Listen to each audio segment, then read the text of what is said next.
Queridos irmãos, mais uma vez eu cumprimento vocês com a paz do Senhor Jesus, amém?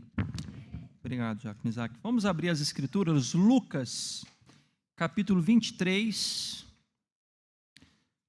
do verso de número 33 ao verso de número 43. Baseado nesses versículos, eu gostaria de dar um título para o sermão dessa noite: o ladrão alcançado pela graça. Repito, o ladrão alcançado pela graça.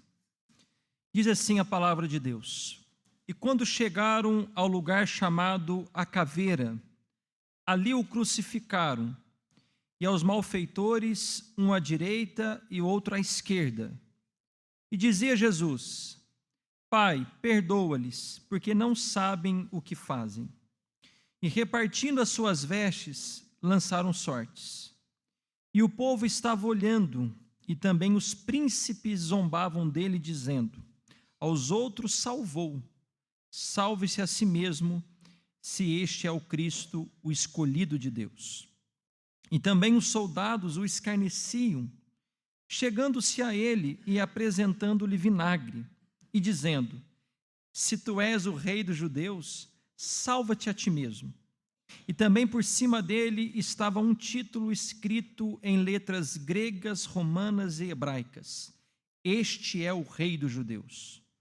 E um dos malfeitores que estavam pendurados blasfemava dele, dizendo: se tu és o Cristo, salva-te a ti mesmo e a nós. Respondendo, porém, o outro repreendia-o, dizendo: tu nem ainda temes a Deus, estando na mesma condenação? E nós, na verdade, com justiça, porque recebemos o que os nossos feitos mereciam, mas este nenhum mal fez. E disse a Jesus: Senhor, lembra-te de mim quando entrares no teu reino. E disse-lhe Jesus: em verdade te digo que hoje estarás comigo no paraíso. Amém? Queridos irmãos, hoje é dia de celebrarmos a ceia do Senhor, dia de trazermos à nossa memória a morte do nosso Salvador Jesus Cristo, dia de trazermos ao nosso coração o seu momento de dor e de sofrimento em nosso lugar. E como vocês acabaram de ler juntamente comigo, vocês viram que nesse dia de sofrimento, de dor e morte, houve uma manifestação gloriosa da graça de Deus. Vimos aqui que 2 ladrões foram crucificados ao lado do Senhor Jesus, um à direita e o outro à esquerda. Um deles foi salvo, creu no Senhor, se arrependeu dos seus pecados e recebeu a vida eterna. O outro ladrão rejeitou a sua última oportunidade e, sem dúvida alguma, foi condenado eternamente. Eu quero dar um destaque a essa graça que alcançou um desses malfeitores, um desses ladrões. Mas no final eu quero falar um pouco sobre a atitude do outro ladrão, daquele que rejeitou, daquele que desperdiçou a sua última oportunidade. Eu quero então dar destaque à graça de Deus que salvou um pecador nos seus últimos momentos de vida, mas quero também falar um pouco sobre essa oportunidade recusada, desperdiçada por esse ladrão que também estava na cruz. E é importante a gente destacar logo de início que o fato de Jesus ter sido crucificado e ao lado dele ser colocado 2 ladrões, 2 malfeitores, não é um acidente. Tudo isso já estava nos planos eternos de Deus. O Senhor, em sua soberania, estava regendo todas as coisas. Aliás, nada ocorre por acaso no mundo em que é governado por Deus. Antes da fundação do mundo, você vai se lembrar, diz a Bíblia, que o cordeiro já fora morto. Diz o texto que antes da fundação do mundo, ou seja, Deus na eternidade já havia decretado cada detalhe do dia em que Jesus iria se entregar por nós. E a morte de Jesus ao lado desses dois transgressores faz conexão com o texto que nós lemos na leitura oficial. Isaías capítulo 53, verso 12 diz assim: por isso lhe darei a parte de muitos, e com os poderosos repartirá ele o despojo, porquanto derramou a sua alma na morte e foi contado com os transgressores. Jesus foi contado, Jesus estava no meio e ao lado dele outros dois. O governador Pilatos, que deu ordens para que Jesus fosse crucificado entre esses dois malfeitores, ele nem sabia, mas ele estava apenas obedecendo, cumprindo os decretos eternos de Deus. 700 anos antes do dia da crucificação, Deus já estava declarando como seu filho iria morrer, como seria esse dia, e nesse dia ele estaria ao lado dos transgressores. E a pergunta então que vem ao nosso coração: por que que Jesus foi colocado entre esses dois transgressores? Jesus que é Deus, Jesus que é divino, Jesus que sempre esteve ao lado do Pai e do Espírito Santo, Jesus que era contado entre a Trindade, agora está contado entre os transgressores. Por que Deus quis fazer assim? Por que Ele decretou isso desde a eternidade? É uma pergunta. Eu quero fazer perguntas olhando para esse cenário, para que a gente reflita na graça de Deus. Por que que o Senhor decretou, determinou que o seu santo Filho fosse contado entre dois criminosos? Sempre Deus tem um propósito para tudo o que Ele faz. E nós temos pelo menos duas respostas. Primeiro, o Filho de Deus foi contado com os transgressores para nos mostrar, para nos ensinar que Ele ocupou como nosso substituto o nosso lugar. Aquela cruz no meio não era dele. Ele nunca pecou. Ele nunca transgrediu. Aquela cruz era de pecadores. Então ali nos mostra de forma clara que Ele ocupou o nosso lugar, um lugar de vergonha, um lugar de transgressores. Segundo, diante da salvação de um desses dois ladrões e a condenação do outro, Deus nos mostra a sua graça soberana. Nós vamos meditar um pouco sobre isso. Você vai ver que realmente a salvação é pela graça, que é Deus que vai ao encontro do coração do pecador. Mas ao mesmo tempo, esse cenário dessas três cruzes, desse momento tão glorioso, também nos ensina a responsabilidade humana, graça soberana e responsabilidade humana. Então, os dois motivos são esses. Por que que Deus determinou que o seu Filho fosse crucificado entre dois criminosos? Para nos ensinar sobre a graça soberana e nos apontar a responsabilidade humana, mas também para indicar a todos nós que Ele foi de fato o nosso substituto. E eu quero ver agora com vocês, olhando esse cenário, as semelhanças que esses dois ladrões tinham. Bom, quando a gente olha um dos condenados, um desses dois malfeitores se dirigindo a Jesus em arrependimento, pedindo para que Jesus se lembrasse dele quando entrasse no seu reino, nós somos inclinados a pensar que esse ladrão especificamente, ele talvez fosse melhor do que o outro. Os dois eram ladrões, mas esse aí era mais bonzinho, porque acabou que no final das contas ele pediu ali para Jesus se lembrar dele. Mas não é isso que as Escrituras nos apresentam acerca desse homem. Antes da crucificação, quem era esse homem? Bom, Mateus e Marcos vão nos falar nos seus evangelhos desses dois homens, eles vão chamá-los de ladrões.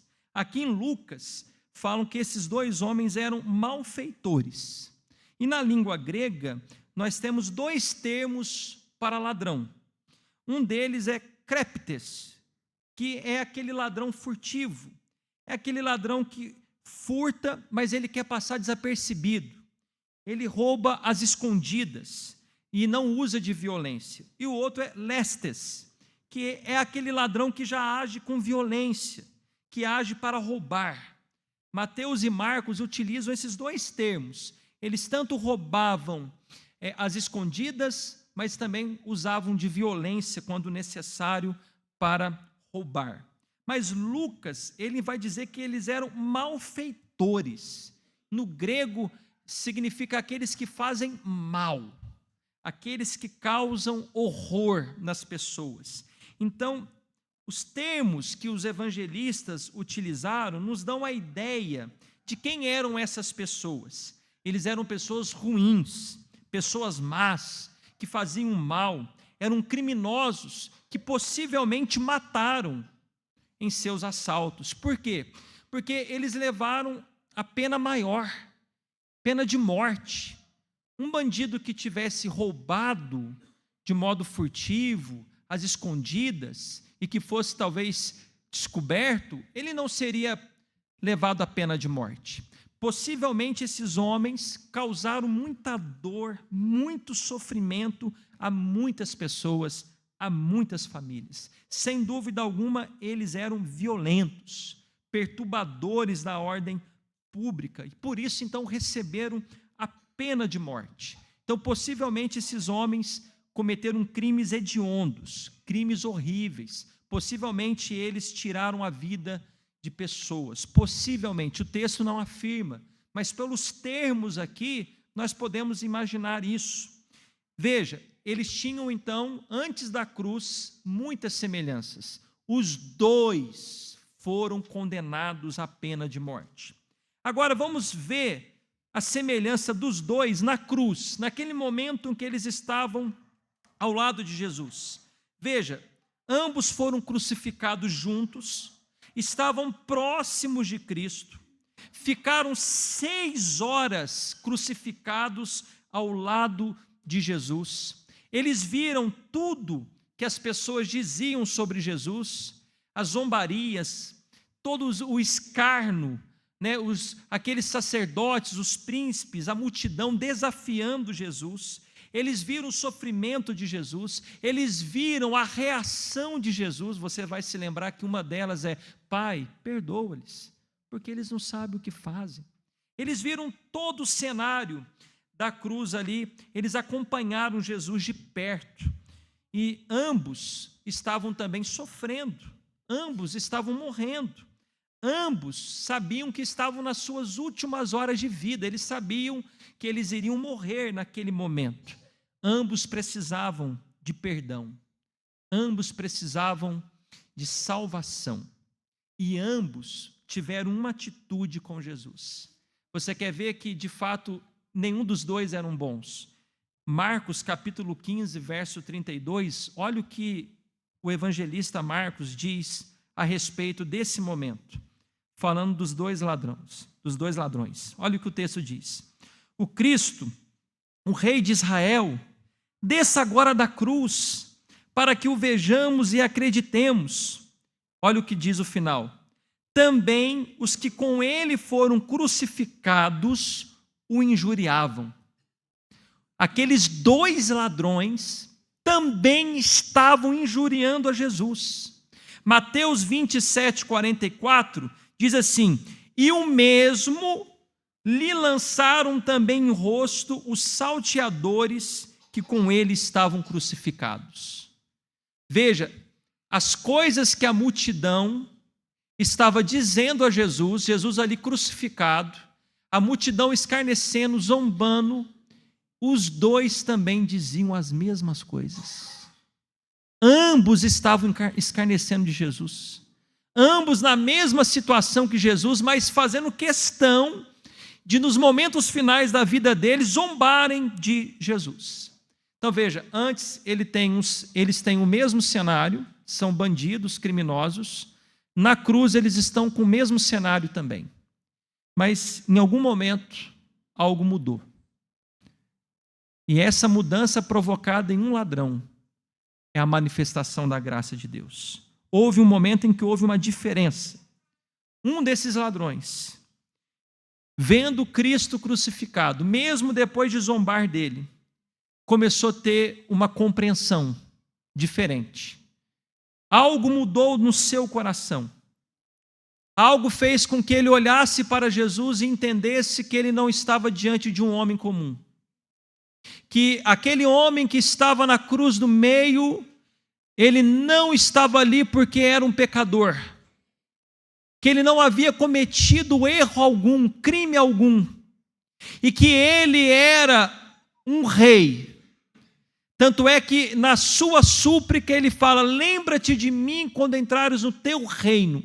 Aquele homem, mesmo vendo um homem ensanguentado, um homem sem nenhum tipo de poder, um homem todo desfigurado, humilhado, ele olha para aquele homem e entende que aquele homem tem um reinado. Como assim? Como imaginar que um homem crucificado, fraco, com uma coroa de espinhos na cabeça, é um rei? Isso só tem uma explicação: a manifestação da graça de Deus. Era o próprio Deus trabalhando no coração daquele ladrão que se arrependeu dos seus pecados. Veja, irmãos, que esse ladrão, ele olha para Jesus e sabe que Jesus foi condenado porque os judeus os acusaram de quebrar as leis judaicas. Pôncio Pilatos justificou a crucificação de Jesus baseado nas acusações dos judeus. Portanto, a lei romana condenou Jesus porque ele era uma ameaça ao governo romano. Aquele homem que se arrependeu, ele está vendo todo mundo contra Jesus, todo mundo zombando de Jesus, e ele simplesmente, de um momento para o outro, ele muda todo o seu conceito, toda a sua ideia sobre quem é Jesus. Meus irmãos, isso só pode ser um milagre da graça de Deus. Mas eu quero lembrá-los o que Jesus havia ensinado durante o seu ministério sobre a salvação, que é uma ação soberana de Deus. Olha o que Jesus disse em Mateus capítulo 11, verso 25 e 26. Perceba que para um ladrão nada mudou. Ele continuou ali com o seu coração duro, zombando de Jesus. Para o outro, tudo mudou. Para o outro, ficou claro para ele que Jesus era inocente, que ele era rei. E ele está pedindo misericórdia para Jesus. Algo lhe foi revelado, algo foi desnudado da sua alma, dos seus olhos, e ele contempla Jesus como ele não estava contemplando. Olha o que Jesus disse em Mateus 11, verso 25. Naquele tempo, respondendo Jesus, disse: graças te dou, ó Pai, Senhor do céu e da terra, que ocultaste essas coisas aos sábios e entendidos, e as revelastes aos pequeninos. Sim, ó Pai, porque assim é do seu agrado.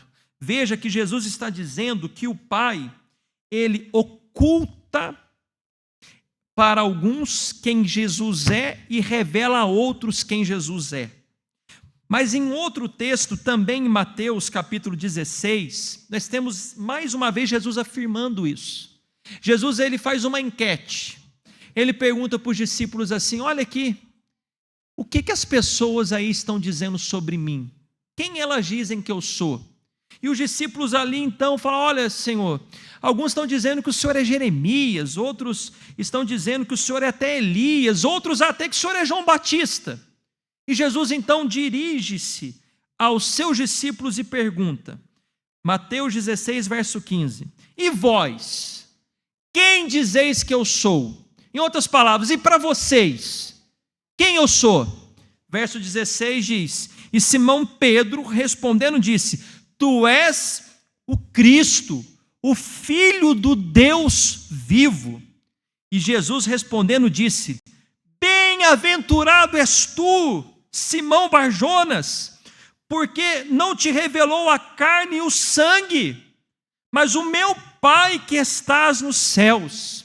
Em outras palavras, Jesus está dizendo assim para Pedro: Pedro, você é mais do que feliz, porque você compreendeu que eu sou o Cristo, o Filho do Deus vivo, não é pela sua própria capacidade, não foi a sua carne, o seu sangue, não foi a sua natureza humana, a sua compreensão humana que te levou a compreender que eu sou o Cristo, o Filho de Deus, não é produto da sua inteligência, não, foi o meu Pai que revelou a você que eu sou o Cristo, o Filho do Deus vivo. Por isso, você é mais do que feliz, você é bem-aventurado. Jesus também, em João 6,44, grifa esses versículos. Olha o que ele diz: ninguém pode vir a mim se o Pai que me enviou não o trouxer. Olha o que Jesus está ensinando. Só pode ir a ele se o Pai fizer algo. Se o Pai pegar aquele pecador e levá-lo até o Filho. Veja que as Escrituras querem nos ensinar de maneira clara que é Deus quem salva. É Ele que opera no coração do pecador. Que a salvação pertence ao Senhor, ela é um dom de Deus, um presente que Deus dá a quem Ele desejar dar. Nenhuma carne, nenhum homem, nenhuma mulher, nenhum cristão pode se exaltar por ser salvo, porque todos os salvos são salvos pela graça de Deus. Semelhantemente, o que aconteceu com aquele ladrão da cruz, também aconteceu conosco. Foi Deus que veio ao nosso encontro por meio do Espírito Santo, abriu os nossos olhos, nos regenerou e nos fez ver e entender quem Cristo é e quem nós somos. Esse texto relata a graça soberana de Deus. E qual é o raciocínio humano? Olhe para mim. Qual é a ideia que predomina no mundo de que nós contribuímos para a nossa salvação? De que nós temos parte na nossa salvação, tanto antes da conversão quanto depois. Que nós podemos agradar a Deus pelas nossas obras, por um bom comportamento, por um caráter ilibado. O pensamento que predomina nas religiões é que Deus viu algo bom em você, que Deus olhou para você, viu quem você era e chegou à conclusão seguinte: esse cara é bom, rapaz, que cara bacana, nossa, mas que mocinha pura, não, essa aqui merece, essa aqui, não, você você merece, olha aí, que espetacular. Só adulterou uma vez, duas, que isso, é bom demais. Está todo mundo adulterando 10, o rapaz adulterou 3 só. Esse aí é bom, nunca roubou. Olha para você ver, honesto, gente boa, olha, fiel, nossa, me ganhou meu coração. Da cesta básica, olha, nossa, olha, ele faz gol e faz coraçãozinho para Jesus, né? Eu vim do futebol, a gente tem essas manias, né?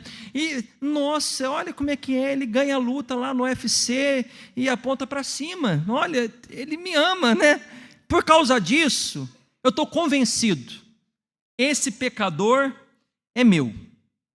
Outros pensam assim, eu mereço a salvação porque da minha família eu sou o melhorzinho. Da minha família eu sou o melhorzinho. E da minha sala de aula... eles não faziam tarefa, eles desrespeitavam as professoras, eu não, eu fazia tarefa, eu era obediente, então eu mereço. Dos filhos da minha família, o meu pai sempre dizia, dos 10 filhos que eu tenho, esse aqui é o melhorzinho. Por isso Deus olha para mim e fala, esse aqui tem que ser salvo. Então a ideia da religião é que você precisa merecer a salvação, que você contribui tanto antes quanto depois da sua salvação, que você precisa ser alguém puro, ilibado, enfim, a salvação depende de você. Opa! O ladrão da cruz nos ensina algo completamente diferente. Bom, o que esse ladrão era antes de ser salvo? Um ladrão, um bandido, um homem mau. Então, o que Deus viu nele? Nada, absolutamente nada de bom. Ele não respeitava a lei de Deus e nem a lei dos homens. Ele não teve obra alguma, nem antes e nem depois da conversão. Qual obra esse ladrão fez depois que ele se converteu? Nenhuma. Mostrando a nós que salvação é pela graça de Deus. Não vem por obras, como diz Efésios 2, verso 9, para que ninguém se glorie. Que isso, pastor? Então, o senhor está anulando as obras? Sim, mas não significa que nós não devemos fazê-las. Vocês aqui são bem ensinados e sabem que o fruto, a evidência, a prova de que você foi convertido por Deus, de que você é salvo, são as boas obras. Mas as boas obras não são a causa, o motivo da nossa salvação. E esse ladrão da cruz ensina-nos isso claramente. Ele não tinha boas obras nem antes e nem depois. Por que ele foi salvo? Pela graça de Deus. Você pode glorificar o Senhor pela graça? Mas para deixar claro ainda mais que foi a graça de Deus que o alcançou, que tudo foi Deus, que Deus trabalhou naquele coração daquele bandido, daquele ladrão, vamos considerar aqui alguns pontos. Em que momento esse homem se converteu? Em que momento ele olhou para Jesus e se converteu? Na cruz. Jesus não estava fazendo nenhum milagre. Olha aqui. Jesus não estava andando sobre as águas. Jesus não estava levantando um paralítico. Jesus não estava dando vista a um cego, fazendo um surdo ouvir, um mudo falar. Não. O criminoso creu em Jesus como um rei, como um Messias, enquanto ele estava pendurado numa cruz como um maldito. A Bíblia diz que quem morre numa cruz é considerado maldito. Era um momento inusitado. E provavelmente aquele dia foi o primeiro dia em que aquele ladrão teve um contato com Jesus. Por quê? Ele era ladrão, gente. Ele não andava no meio da multidão, não, porque se ele andasse no meio da multidão, ele poderia ser preso. Alguém poderia reconhecer ele e dizer assim: é aquele lá, ó. Foi aquele que assaltou minha casa, foi aquele que espancou o meu marido, foi aquele que fez tal ato. Então, eles não andavam no meio da multidão. E quando ele vê Cristo pela primeira vez, ele vê Cristo no seu maior estado de humilhação, de fraqueza. Ele vê os seus inimigos zombando, triunfando sobre Jesus. Ele viu que os seus discípulos, os amigos de Jesus, o haviam abandonado. Toda a opinião pública estava contra Jesus. Ninguém na multidão estava a favor de Jesus. Muito pelo contrário, estavam todos zombando. Ninguém na multidão estava dizendo: olha lá o Cristo, o verdadeiro Cristo, olha lá o Cordeiro de Deus. Não, não, não, não. Todos estavam contra. E o ladrão consegue enxergar o senhorio de Cristo. O ladrão consegue enxergar que aquele homem pendurado na cruz, ele é o Salvador. Como explicar isso? É a graça de Deus. Como explicar tal fé? Como ele conseguiu compreender isso, irmãos? O Pai revelou àquele ladrão que aquele homem da cruz no meio era o Cristo, o Filho do Deus vivo. E para destacar ainda mais, a conversão desse ladrão ocorreu antes dos fenômenos sobrenaturais. Você vai se lembrar que naquele dia que Jesus morreu, do meio-dia às 15 horas houve trevas, ficou tudo escuro. Você vai se lembrar que antes de Jesus dar aquele brado, está consumado, antes do véu rasgar ao meio no templo, antes de tremer a terra, as rochas se despedaçarem, antes do centurião romano olhar e dizer: na verdade este era o Filho de Deus. Meus irmãos, ele converteu antes disso tudo. Nenhuma coisa tinha acontecido, nada miraculoso tinha acontecido até aquela hora. Deus fez isso de forma intencional. Deus não queria que eu e você olhássemos para o ladrão na cruz e falar, mas aí até eu convertia. Poxa, 3 horas de trevas, rocha quebrando, né, terra tremendo, o centurião dizendo que verdadeiramente ele é o Filho de Deus. Não, irmãos. A conversão daquele homem ocorreu antes disso, mostrando-nos de que de fato é Deus que estava agindo, que é Deus que estava operando no coração daquele pecador. Por isso eu enfatizo, nenhum ser humano salvo pode se gloriar. Aquele que se glorie, diz Paulo, glorie-se no Senhor. É Deus que veio ao nosso encontro, como foi o encontro daquele ladrão na cruz. E veja o que essa graça fez no coração do pecador. Levou o ladrão ao arrependimento. E quando a gente fala de arrependimento bíblico, a gente vê ele em vários aspectos.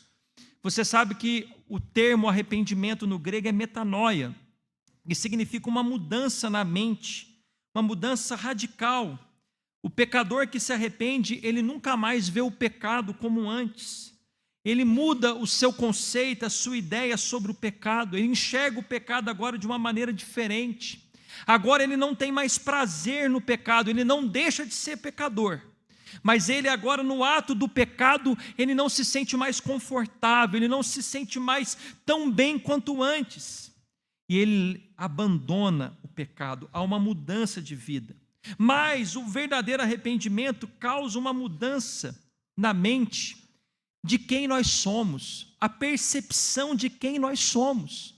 Toda pessoa arrependida se sente um grande pecador, se sente um miserável pecador. Ele descobre que a alma dele está em ruínas. Ele descobre que ele merece uma justa condenação. A metanoia, essa mudança de mente, também faz com que ele altere o pensamento dele sobre Deus. Você pergunta para as pessoas quem Deus é, o que as pessoas dizem? Ah, é o cara lá de cima. Que falta de respeito, o cara lá de cima. Olha, o arquiteto do universo. Você vê as pessoas, Deus é um só, não é não. Deus, ele é tudo, o panteísmo.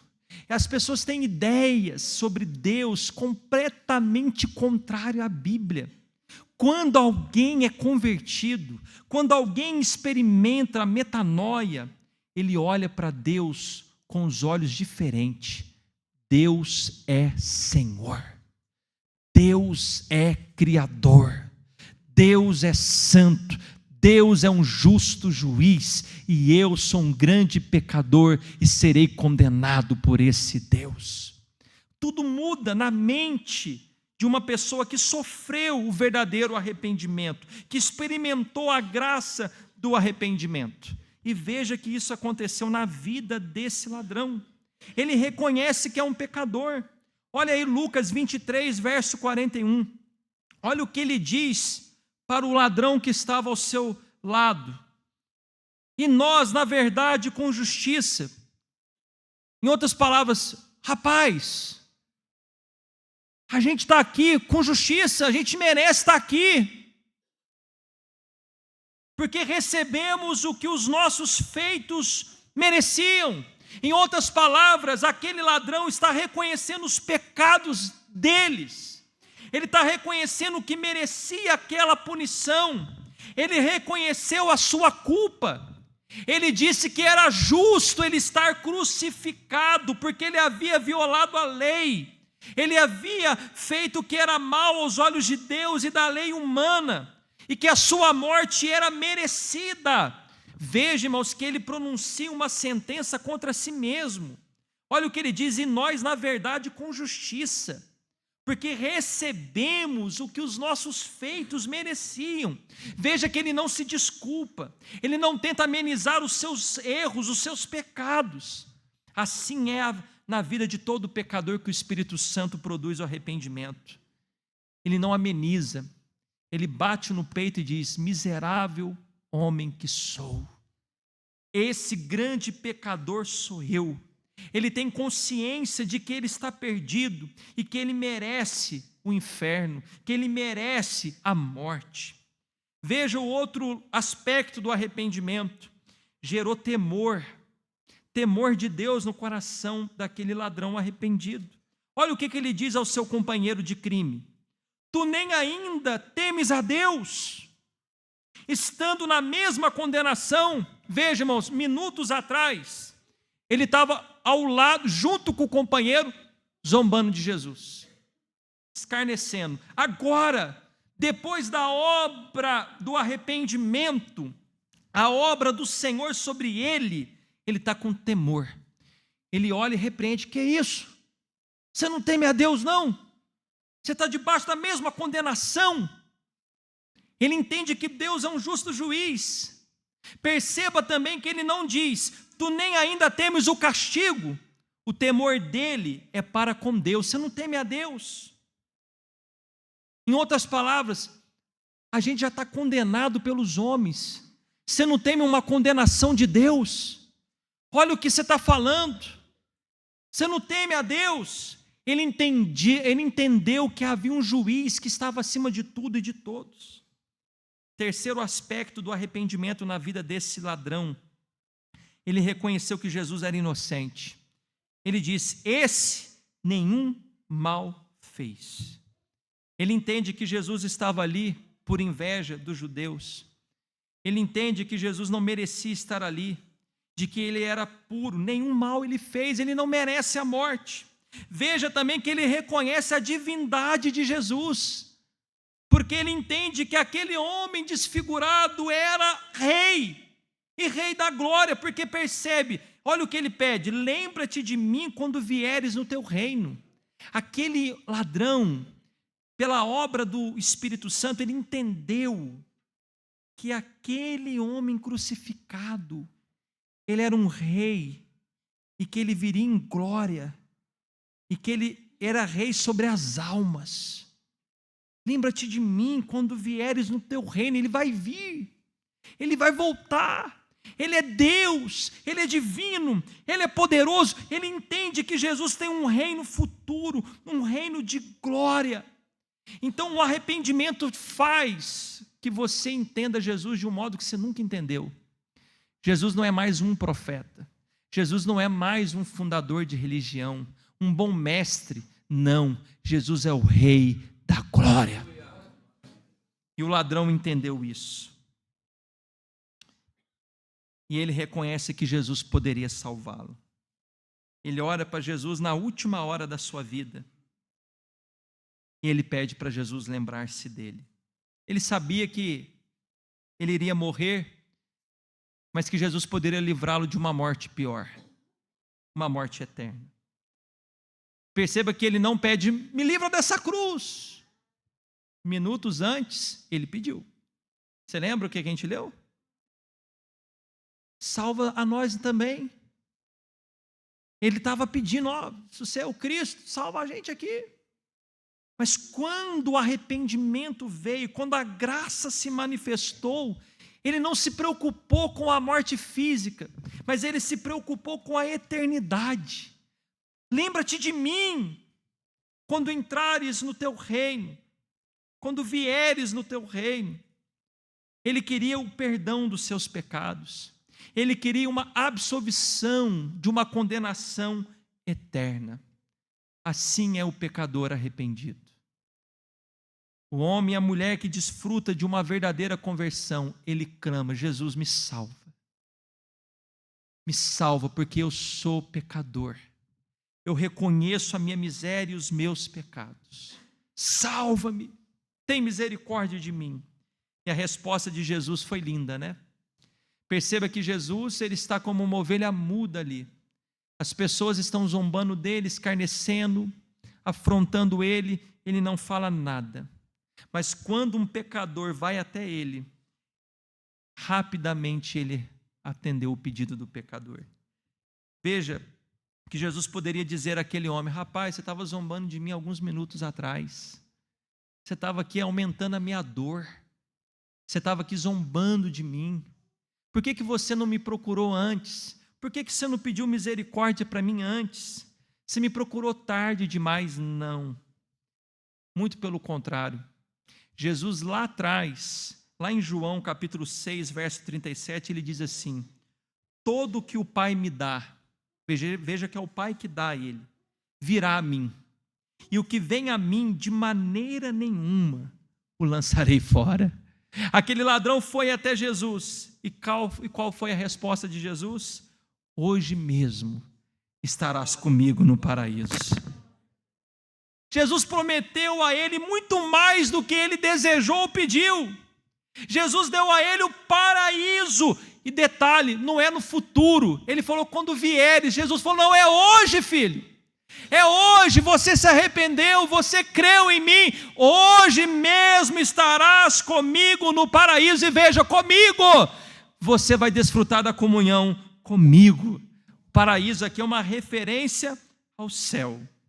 Aquele ladrão que fora sentenciado à morte, de forma justa, pelo justo juiz terreno, um juiz que lhe deu uma sentença justa, agora recebe a absolvição do juiz celestial. Ele morreu como pecador, mas não morreu com a culpa dos seus pecados, porque Jesus, o eterno juiz, retirou dos ombros dele toda a sua culpa. Agora ele vai desfrutar do paraíso. Na salvação desse malfeitor, então, irmãos, nós vemos de forma clara a graça irresistível, o milagre da graça. Mas essa graça que salvou um pecador não anulou a responsabilidade do outro. Nós somos responsáveis diante de Deus. A Bíblia nos apresenta duas grandes doutrinas: a soberania de Deus na salvação e a responsabilidade humana. Se você quiser anular uma dessas grandes doutrinas, você cai num poço de heresia. Você vai se desviar do Evangelho.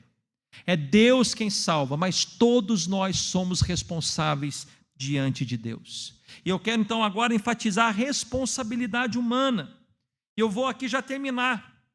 A responsabilidade humana do outro ladrão. Nessa história a gente tem dois homens nos momentos finais de suas vidas. Ambos tiveram uma última oportunidade.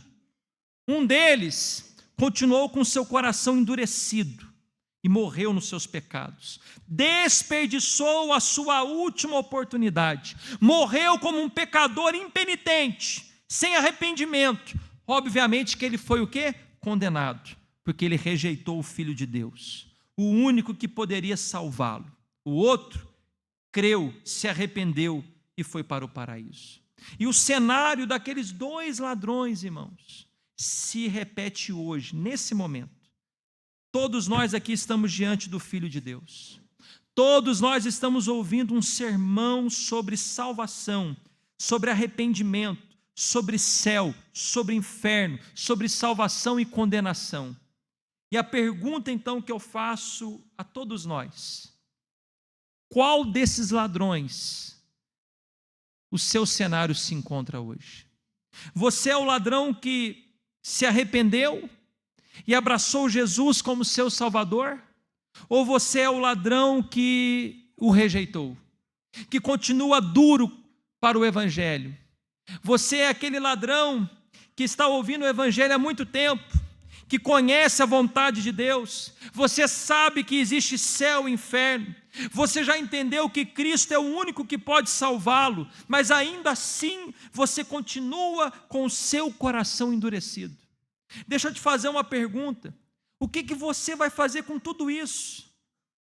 Com tudo que você está ouvindo hoje ou tem ouvido ao longo dos anos? Você vai continuar indiferente? Você vai continuar com o seu coração duro? Você pode ser membro dessa igreja, você pode estar numa igreja, mas não pode estar em Cristo. Você pode pertencer a uma igreja, mas ir para o inferno. Você pode estar enganando o seu pai, a sua mãe, o seu cônjuge, mas a Cristo você não engana. Deus sabe se de fato você se arrependeu dos seus pecados. Deus sabe quem é cada um de nós. O que nós estamos fazendo com o conhecimento do Evangelho? Você crê de verdade em Jesus? Você realmente abraçou Jesus como seu Salvador? Ou você é mais um que vai passar anos na igreja, ouvindo, ouvindo e ouvindo, e no final vai ouvir de Jesus: apartai-vos de mim, maldito, que eu nunca vos conheci. Aquele ladrão estava pertinho de Jesus, ao lado dele, e ainda assim foi condenado. Tem pessoas que estão pertinho de Jesus, como eu acabei de dizer, estão na igreja há anos, mas nunca se converteram. O cônjuge converteu, o cônjuge virou crente, o papai virou crente, a mamãe virou crente, ou os filhos viraram crente, mas você não se converteu. Você gosta da igreja, você acha a igreja bacana, te faz bem, lembra aquilo que eu acabei de dizer durante o culto? Espiritualidade, legal, minha família é da igreja. Quem é você nessa história? Se hoje for o dia da sua morte, como foi para aqueles 2 ladrões, você vai morrer salvo ou condenado? E eu tenho uma advertência ainda: não adie o dia da sua conversão. Talvez alguém está ouvindo esse sermão e está dizendo assim: está vendo? Dá para converter nos últimos minutos da vida.